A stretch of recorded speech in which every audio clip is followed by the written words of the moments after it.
네, 롱폼 5번째 수업 원고 강의로 한번 이어가 보도록 하겠습니다. 일단 우리가 그 글쓰기 대원칙을 배우고 있는데 첫 번째로 초등학교 5학년도 이해할 수 있을 정도로 간결하게 쉽게 쓰고 있는가, 이게 첫 번째였고요. 두 번째 원칙 알려드리겠습니다. 바로 1콘텐츠 1주제입니다. 하나의 콘텐츠에는 하나의 주제만 담아야 한다는 거예요. 왜 그러냐면요, 심플합니다. 사람들은 원래 한 번에 여러 가지 이야기를 들을 수가 없어요. 집중하지 못합니다. 일단 집중해서 듣지도 않고요. 설령 들었다 한들 기억도 못합니다. 원래 인간의 기억력이 그렇기도 하고요. 특히나 유튜브 같은 SNS를 이용할 때 사람들의 상태에선 더더욱 그렇습니다. 제가 예를 들어서 한번 보여드릴게요. 괴랄한 콘텐츠를 하나 만들어 봤는데, 자, 요즘은 일과 삶의 균형, 이른바 워라밸이 중요하다는 말이 많습니다. 특히 재택근무가 일상화되면서 개인의 시간관리 역량이 더욱 중요해졌는데요. 그런데 시간관리만 잘한다고 삶의 질이 높아지는 건 아닌 것 같습니다. 저탄고지 식단처럼 건강에 도움이 되는 습관을 병행해야 합니다. 저도 한때는 저탄고지를 하다가 중단했었는데 그 이유는 갑작스런 해외 출장 때문이었습니다. 해외 출장을 자주 다니면서 느낀 것은 영어 회화의 중요성이었고, 특히 비즈니스 미팅에서는 전문 용어를 정확하게 아는 것이 관건이었습니다. 요즘은 AI 번역기도 좋아졌지만 결국 인간적인 감각과 어휘력이 더 중요하더라고요. 특히 요즘처럼 글로벌 시장에 빠르게 재편되는 시기엔 언어 능력과 시간관리, 건강 습관까지 다 잘 챙겨야 경쟁력이 생긴다. 뭐라는 거야? 뭐라는 거야? 지금 결론, 이거의 주제는 이거죠. 요즘처럼 글로벌 시대에는 언어, 시간관리, 건강까지 다 챙겨야 된다는데 지금 세 가지 이야기를 다 하고 있잖아요. 그러니까 뭐라는 거지? 그래서 뭘 하라는 거야? 뭘 먹으라는 거야? 영어 공부를 하라는 거야? 뭐야? 알 수가 없게 됩니다. 그래서 한 번에 이렇게 다 이야기하면요, 사람들은 듣지도 않고 기억도 못해요. 그럼 어떻게 해야 되냐? 만약에 여러분이 이 이야기를 다 하고 싶어. 만약에 여러분이 뭐 자기계발에 관련된 이야기를 해서 이걸 다 하고 싶어요. 시간 관리도 하고 싶고, 건강도 하고 싶고, 식단도 하고 싶고, 뭐 언어도 하고 싶어. 그러면 한 번에 다 이야기하지 말고 차라리 여러 번 말해야 됩니다. 그러니까 콘텐츠를 그냥 여러 번 만들면 돼요. 더 짧은 거 여러 번 만들면 되잖아. 그래서 아까 방금 그 내용에 담겨있던 걸 제가 3개로 나눠볼게요. 요즘은 일과 삶의 균형, 이른바 워라밸이 그 어느 때보다 중요해졌습니다. 단순히 퇴근 시간이 빨라졌다고 삶의 질이 올라가는 게 아니에요. 중요한 건 회복할 수 있는 시간과 나에게 집중하는 방식을 의도적으로 설계하는 거죠. 100% 워라밸에 관련된 이야기죠. 근데 그 워라밸 자체가 중요한 게 아니라 이게 더 중요해라는 메시지가 더 선명해졌죠. 두 번째, 다른 컨텐츠라고 가정하고 아무리 바쁘셔도 건강을 놓쳐서는 안 됩니다. 특히 식습관은 우리가 하루 3번 반복하는 중요한 선택이죠. 저는 저탄고지 식단을 통해 피로도가 낮아지고 집중력이 향상되는 경험을 했습니다. 물론 처음에는 적응이 어렵고 뭐 좀 어려울 수 있습니다. 하지만 몇 가지 원칙만 지키면 생각보다 오래 유지할 수 있습니다. 이거의 주제는 뭐예요? 저탄고지예요. 저탄고지를 제시했고, 저탄고지를 잘하려면 이 원칙을 지키세요라는 컨텐츠 전개가 그냥 딱 명확하지 않습니까? 이렇게 나눠야 된다는 거예요. 영어도 마찬가지예요. 글로벌 환경에선 영어를 해야 됩니다. 저는 곤란했어요. 영어 해야 됩니다. 그런 영어에 대한 컨텐츠가 딱 명확하게 되는 거죠. 그래서 만약에 여러분이 컨텐츠에서 이 이야기를 해야지라고 막 했는데 하고 보니까 야, 이거 너무 많은 이야기인데? 대주제가 여러 개가 있는데 안 됩니다. 대주제는 무조건 하나여야 돼요. 그러면 가끔 그럴 때가 있거든요. 대주제 하나를 제시하고 소주제가 많아질 거 아니에요. 예를 들어서 워라밸에 대한 이야기를 한다. 그러면은 워라밸을 지켜야 한다라고 이야기를 하면서 그 안에서 그러면은 나만의 시간 만드는 법, 건강 관리하는 시간 만드는 법, 뭐 직장에서 시간 줄이는 법, 이렇게 소주제 여러 개가 있을 거 아닙니까? 그러면 그 소주제 여러 개를 이야기할 땐 어떻게 하면 되냐? 많은 말을 하다가 결국에는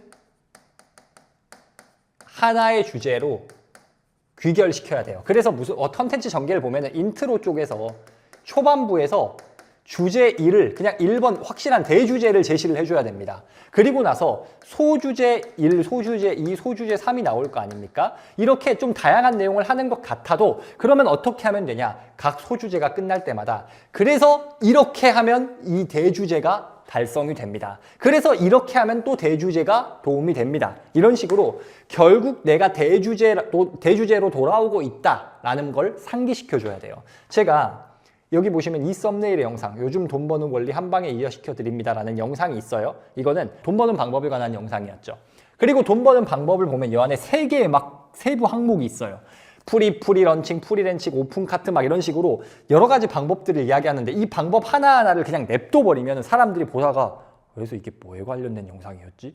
내가 이걸 왜 보고 있지? 하거든요. 그래서 제가 여기서 어떻게 하냐? 프리 런칭 단계가 있습니다. 이 영상은 PLF라는 돈 버는 공식을 소개하는 거거든요. 그래서 제가 영상 초반에 요즘 돈 버는 원리 한 방에 이해시켜 드릴게요. 그게 뭐냐면 PLF라는 공식을 기억하는 것입니다. PLF는 다음과 같이 이루어집니다. 첫 번째, 프리 런칭입니다. 두 번째, 프리 런칭입니다. 세 번째, 오픈 카트입니다. 이렇게 해놓고 막 설명을 해. 그러다가 첫 번째 프리 런칭 끝나고 나서 그래서 이 프리 런칭이 뭡니까? 요즘 돈 버는 원리, 가장 핫한 원리인 PLF의 첫 단계입니다. 이런 식으로 다시 결국 우리가 중간중간 다른 이야기를 하지만 결국 우리는 이 하나의 큰 대주제로 중간중간 귀결되고 있음을 중간에 요약해줘서 알려줘야 한다는 겁니다. 그래서 기억하세요. 결국에는 콘텐츠 하나에는 하나의 대주제만 들어가야 한다. 그리고 그 대주제를 풀어냄에 있어서 중간중간에 뭐 소주제를 다룰 때는 소주제가 끝날 때마다 그래서 이게 대주제랑 무슨 관련이 있는 것이냐를 연결 지어줘야 된다는 겁니다. 방금도 제가 요약하면서 연결 지었죠. 이렇게 하는 겁니다. 그 다음 세 번째 글쓰기 대원칙이 있는데요. 이걸 기록해 주셔야 됩니다. 여기서 이건이라는 건 우리가 만드는 콘텐츠는 대화다. 컨텐츠는 우리가 비록 실시간 소통은 못해요. 영상 보는 사람들과 실시간으로 이렇게 소통하진 못하지만 이건 대화라는 걸 기억해야 됩니다. 형식이 영상을 빌렸지만 어쨌든 사람과 사람의 일이고 우리가 저 사람에게 말을 거는 거잖아요. 그렇기 때문에 대화의 원칙에 충실해야 되는데 그러면 대화의 원칙이란 무엇이냐? 일단 이걸 기억해야 됩니다. 모두를 만족시키려 하면 그 누구도 만족시키지 못해요. 예를 들어서 정치적으로 이야기를 해보면은 내가 어느 쪽으로 할까요? 극단적으로 좌진영이다, 진보진영이다, 극단적으로 진보다 그런 사람과 내가 이야기를 하고 있어요. 그러면은 내가 이 사람과 좋은 관계를 유지하고 이 대화를 풀어가려면 적어도 정반대에 있는 이야기는 안 해야 돼요. 정반대의 극우에 대한 이야기를 하거나 아니면은 이 극좌를 공격하는 듯한 뉘앙스가 풍기면은 이 대화는 100% 망합니다. 장담해요. 반대의 경우도 마찬가지입니다. 극우에 속하는 사람에게 극좌의 논리를 대거나 너는 잘못됐어 라고 하는 순간 그냥 다 싸워요. 근데 또 재밌는 게 뭔지 아세요? 방금 말한 것처럼 한쪽 진영에 있는 분에게 정반대를 들이대면 욕을 먹잖아요. 근데 재밌는 게 한쪽 진영에 강하게 있는 분에게 중간적인 중립적인 이야기를 해도 욕을 먹습니다. 이게 재밌는 거야. 그러니까 이게 무슨 말이냐면요. 뭔가 모두가 두루두루 좋아하는, 사실 중립하면은 뭔가 여기도 공격하지 않고 여기도 공격하지 않는 중립의 스탠스를 취하면은 뭔가 서로에게 사랑받을 것 같잖아요. 아니에요.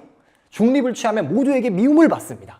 모두를 만족시키려면 그 누구도 만족이 안 되는 거예요. 그래서 사실 정치 유튜브들이 한쪽 진영을 정확하게 공략을 하는 거예요. 정확하게 나는 이거야 라고 하는 안타까운 현실이죠. 자, 그런데 어쨌든 이 말을 왜 하냐? 어쨌든 대화잖아요. 근데 내가 이 사람에게 딱 맞는, 내가 대화하고 있는 사람의 관심사에 딱 맞는 이야기를 해줘야 저 사람이 좋아합니다. 근데 그거에서 벗어나서 그냥 모두에게, 이 사람이 아니라 내 눈앞에 있는 사람이 아니라 모두에게 적용될 수 있는 두루뭉실한 이야기라면은 오히려 미움을 받게 돼요. 북토크 채널에 보시면 다 보세요. 돈, 성공, 부자, 이건 결정, 그 다음에 돈, 부자, 계속 돈 이야기만 하지 않습니까? 그래서 어떤 분이 댓글에 이렇게 쓰는 거예요. 야, 너는 북토크라 해놓고 왜 돈 이야기만 하냐? 돈 토크라고 이름 바꿔라! 진짜 바꿀까 고민했어요. 왜 그러냐면은 제가 이렇게 돈 부자에 집중하는 이유는 제가 돈에 미친놈이어서가 아니라 제 채널은 기본적으로 성장을 지향하는 분들, 지금보다 한 단계 더 높아지고 싶은 분들, 그게 어떤 면에서건 인생의 모든 측면에서 더 성장하고 싶은 분들이 보는 채널이거든요. 그러면은 그 성장 욕구에는 필연적으로 경제적인 목적이 빠질 수가 없어요. 그래서 저는 그냥 그거를 추구하는 분들, 보통 또 돈을 많이 벌려는 분들이 열심히 사는 성향이 있잖아요. 그래서 그냥 그런 분들만 모여라라고 한 거지. 예를 들어서 돈 안 벌어도 괜찮습니다, 여러분. 지금 우리의 인생을 즐겨야 하지 않겠습니까?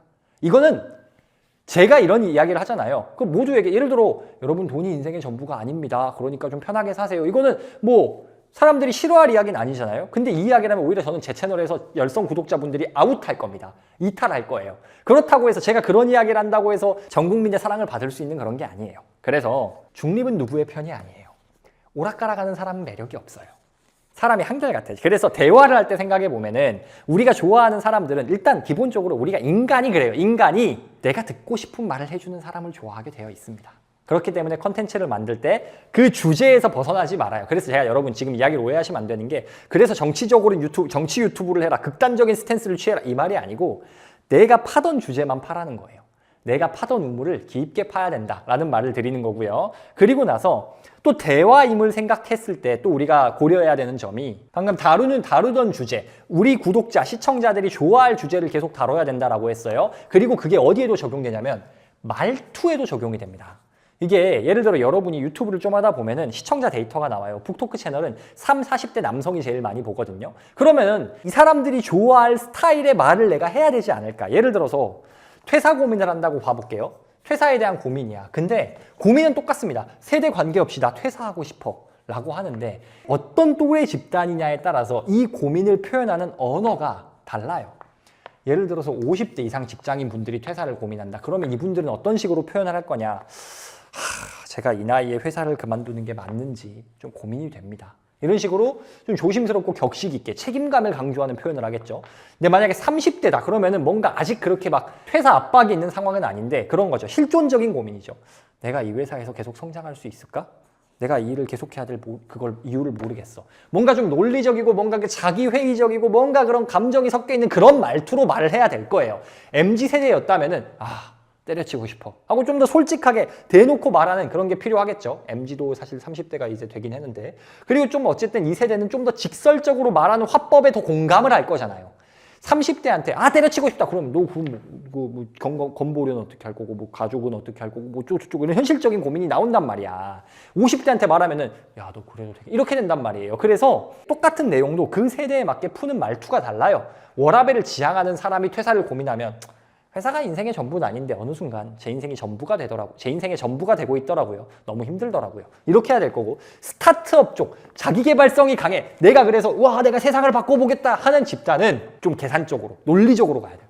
퇴사 시점은 기회비용의 문제입니다. 내가 퇴사해서 얻을 수 있는 리턴이 훨씬 더 클 때 과감히 기회비용을 감수하고 나오고 뭐 이런 식의 메시지가 해야 이 사람들한테 통한다는 거죠. 예술성 강한 집단은 좀 예술적으로 표현을 해줘야 될 거고. 자, 그래서 핵심은 뭐냐면 이건 대화잖아요. 우리가 사람과 대화할 때를 생각해 보면 우리는 어떤 사람을 좋아해요? 일단 첫 번째, 내가 좋아하는 이야기 해주는 사람을 좋아해요.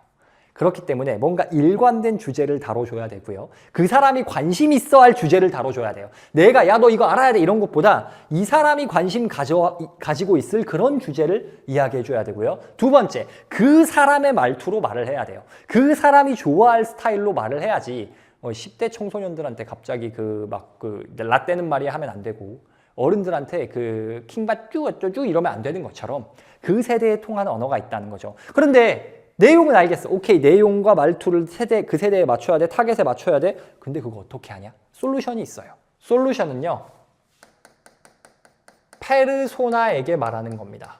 페르소나에게 말하는 거는 내가 가상의 인물을 한번 만드는 거예요. 내 타겟은 이런 사람들이야. 내 구독자는 이런 사람들이야 라고 어떤 구체적인 인물상을 정해놓고 내가 그 사람에게 말한다라고 생각하고 하는 거죠. 자, 그래서 예를 들어서 퇴사에 관련해서 그냥 중립집단, 그 누구나 들어도 괜찮을 이야기로 하면은 이렇게 나올 거예요. 어느 순간부터 회사에서 버틴다는 감정이 앞서기 시작합니다. 누구나 한 번쯤은 이 길이 맞나 스스로 묻게 되죠. 퇴사라는 선택은 직장을 옮기는 일이 아니라 삶의 방향을 재설정하는 일입니다. 좀 설교 같지 않아요? 좀 뭔가 좋은 내용인데 와닿지 않는 느낌이에요. 그런데 사실상 메시지 똑같은 퇴사 이야기를 하는데 만약에 자기개발적 성향이 강한, 성공 욕구가 강한 사람에게 말을 한다면 이렇게 말하면 됩니다. 퇴사는 감정이 아니라 전략이어야 합니다. 방향 없는 불만으로 그냥 그만두는 건 내 손해밖에 안 돼요. 다음 포지션이 명확할 때 움직여야 그게 투자입니다. 중요한 건 타이밍이에요. 내가 지금 퇴사해서 이직을 잘할 수 있나? 이직 시장의 흐름, 본인의 피크, 내가 경력의 피크가 언젠지 경력 구조까지 고려해야 되죠. 오늘은 지금 나에게 퇴사가 합리적인 선택인가를 감정이 아니라 정말로 그게 합리적인 선택인지 따져보겠습니다. 이렇게 하면 적어도 이 이과적 성향 강하고 저처럼 T99인 사람들한테는 빡 와닿을 수 있어요. 만약에 내 페르소나가 F 성향의 사람이야. 감정을 좀 중시하는 사람이야. 그럼 이렇게 말해야 돼요. 아까처럼 퇴사는 감정이 아니라 전략입니다. 이딴 소리 하면은 저 사람들 울고 나가요. 그러면은 F 성향 강한 분들한테는 공감을 사야죠. 나도 그렇다라는 식으로. 제가 요즘 출근할 때마다 속이 좀 답답하더라고요. 별일 없는데도 좀 엘리베이터 타면 눈물이 나려고 하고 처음에는 내가 너무 예민한가 요새 좀 피곤한가 잠을 못 잤나 싶었는데 가만히 들여다보니까 마음이 회사를 떠나 있었더라고요. 더 이상 이게 내 곳이 아닌 곳에 있는 거야. 혹시 여러분도 비슷한 상황이시면 오늘 제 이야기 한번 같이 들어봐 주시겠어요? F 성향이 강한 거죠. 좀 극단적으로 T와 F로 제가 나눠본 거예요. 근데 어쨌든 내 페르소나가 어떤 성향의 사람이냐에 따라서 똑같은 내용인데 똑같이 이 뒤에 퇴사하기 전에 뭘 체크해야 되는지 이야기할 건데 말투가 달라진다는 거예요. 그래서 여러분이 페르소나를 정해야 돼요. 그 페르소나는요, 여러분, 어떤 집단이 아니고요. 한 사람이어야 됩니다. 예를 들어서 저 아는 인플루언서 한 분은요, 페르소나를 어떻게 설정해 놓냐면은 뭐라고 했더라? 30대 초반에 직장을 다니고 있지만 하는 일이 만족스럽지 않고 더 많은 소득을 원해서 자기계발 모임을 찾아보고 독서 모임도 찾아가고 강의도 들어보고 적극적으로 노력하고 있는 김민철 씨. 이렇게 정해놨더라고요. 그리고 좀 더 있어요. 막 키는 몇 센치에 강남역에서 근무하고 몇 살이고 이런 것까지 다 정해놨대요. 그리고 그 가상의 인물을 AI로 이미지를 만들어가지고 그 카메라 밑에다가 붙여놓고 촬영한대요. 컨텐츠 만들 때도 모니터에 붙여놓고 난 저 사람한테 하는 말이다? 이렇게 한대요. 그래서 한 사람을 상상하고 컨텐츠를 만들어야 한다는 거죠. 자, 예를 들어서 이런 중립적인 메시지가 있어요. 옷을 잘 입는 사람을 보면 꼭 유행을 따르지 않아도 자기 스타일이 분명한 경우가 많습니다. 중요한 건 옷 자체보다 어떻게 고르느냐에 달려있는 경우가 많죠. 체형, 톤, 취향을 떠나서 옷을 고를 때 몇 가지 기준만 분명히 세워도 무심하게 걸쳐도 예쁘다는 말을 듣게 되는 순간이 옵니다. 이게 뭐예요? 내용이 뭐예요? 내가 자기 스타일이 있다. 내가 자기 스타일을 정하는 몇 가지 기준이 있어야 된다. 라고 하는 메시지잖아요. 근데 이걸 누구한테 말하는 때에 따라 달라진다니까요. 예를 들어 저처럼 저 보면은 되게 옷을 편하게 입는 걸 전 중요시 여기거든요. 편해야 돼요. 그래서 저는 좀 그런 편이거든요. 어디 격식 있는 자리를 갈 때도 양복을 입고 가야 된다. 그게 너무 싫어. 그래서 웬만하면은 좀 비즈니스 캐주얼 정도로 타협을 보는 편인데 그런 사람한테는 어떻게 말해야 돼요? 여러분, 옷 잘 입는 사람을 보면요. 꼭 단순히 엄청 멋진 코트를 입어야 된다, 셔츠를 입어야 된다 이게 아니고요. 자기의 스타일을 명확하게 가지고 있는 경우가 있습니다. 이 스타일이 명확하고 그에 맞는 옷을 입으면요. 꼭 엄청나게 격식을 차리지 않아도 격식 차려서 입은 것처럼 보입니다. 왜? 이 사람이 성의를 갖춰서 신경 썼다는 느낌이 보이기 때문에. 그렇기 때문에 오늘은 여러분이 그냥 편하려고 입어도 다른 사람이 볼 때는 격식 차리고 예쁘게 입었다는 느낌이 드는 옷을 고르는 기준을 알려드릴게요. 이러면 저 같은 사람은 환장하는 거죠.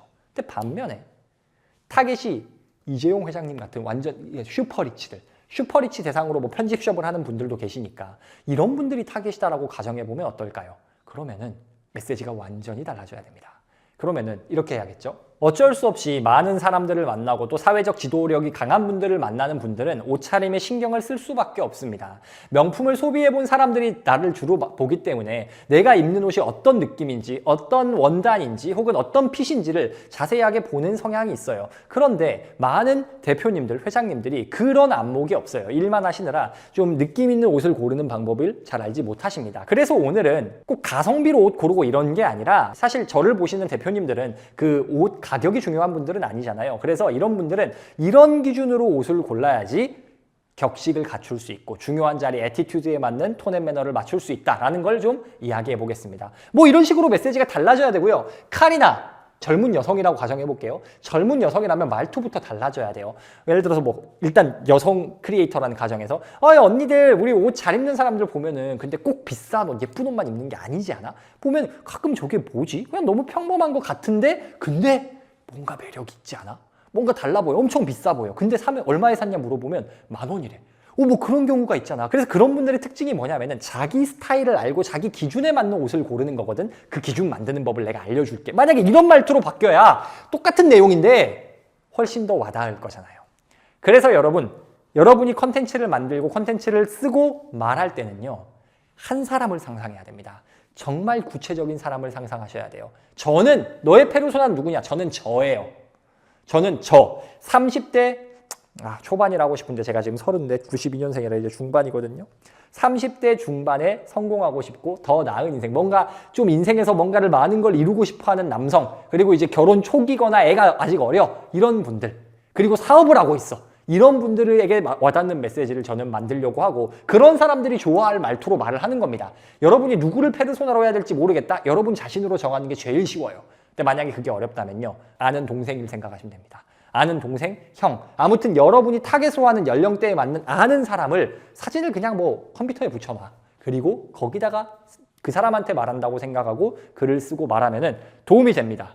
그래서 자, 여러분의 페르소나를 한 명씩 정하시고요. 그게 여러분 자신이 됐건 가족이 됐건 한 명 정하시고요. 다음 연습 문제는 제가 3개의 글을 써봤어요. 3개의 글은 굉장히 중립적인 그냥 딱딱한 정보를 담고 있습니다. 그런데 이걸 여러분이 여러분의 페르소나에 맞는 여러분의 타겟에 맞는 사람에게 말한다 생각하시고 그 사람들의 말투에 맞게 바꿔보는 연습을 해보시기 바랍니다. 여러분이 직접 한번 바꿔보시고요. 바꿔본 다음에 여러분이 작성한 원고를 AI한테 넣은 다음에 야 내가 이거를 30대 남성 뭐 어떤 분은 김민철 씨를 페르소나로 설정하고 쓴 건데 그분들의 말투에 잘 맞니? 이런 식으로 피드백을 요청하면요. 끼깔나게 해줍니다. 그래서 일단 근데 여러분이 해보셔야 돼요. 왜냐하면 여러분이 해보시지 않으면 그 말투가 여러분께 아니어서 AI한테 그럼 처음부터 그 말투에 맞게 써달라고 하면 되지 않냐. 이게 내 말이 아니어서 내 입에 안 붙어요. 녹음할 때 입에 안 붙어. 그래서 여러분이 써보시고 AI한테는 피드백만 받아보시길 추천합니다. 자, 그럼 글쓰기 대원칙 정리해 보겠습니다. 첫 번째, 초등학교 5학년에게 쓰는 것처럼 해야 된다. 정말 간결하기 쉽게 이해돼야 된다. 두 번째, 하나의 컨텐츠엔 하나의 주제만 들어가야 된다. 세 번째, 이건 대화기 때문에 이 사람이 좋아할 말을 하고 이 사람이 좋아할 말투 스타일로 말을 해야 된다. 이게 롱폼 원고를 작성하는 3가지 대원칙이었습니다. 자, 그러면 이제 우리가 뭐가 됐냐면 롱폼에 대한 게 다 됐습니다. 썸네일 제목 됐고요. 주제 어떻게 뽑는지도 됐고요. 인트로 어떻게 만드는지도 됐고 원고를 어떤 식으로 써야 되는지 대원칙도 배웠어요. 그럼 이제 원고를 써야 할 시간입니다.